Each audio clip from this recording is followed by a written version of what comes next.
Hi guys, welcome to Roost Vans. I'm Dennis, and this is our latest build. I'm going to call it Morlock, and we put in a typical core build all around with some additional cabinetry and a bed system, as well as a Goal Zero power station.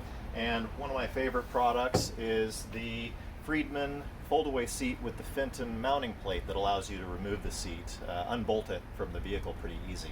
I'm going to show you how the seat operates. So in the upright position, it's just like this. It has two seat belts available, as well as some ISOFIX mounts for baby seats. And this lever pushes this guy down. This lever allows you to pull it up, and then it locks in place. There's a safety catch just right here. Keeps the whole thing from coming down. But to deploy it, move the safety catch out of the way, and then this guy allows you to pull it right back up, and you're good to go. You know, a couple other things that we did with this fan is we put in some Scopema swivel seats.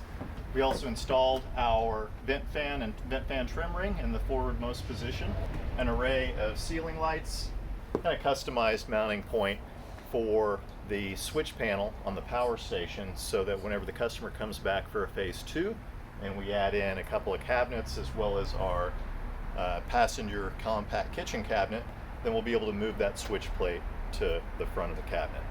We also installed our Hex-ply flooring with powder coated black trim, and in this case on the Sprinter, then we went ahead and built out the floor a little bit whenever we installed it in order to support a future passenger side kitchen cabinet. Well, thanks for visiting Roost Vans, and check us out online at roostvans.com.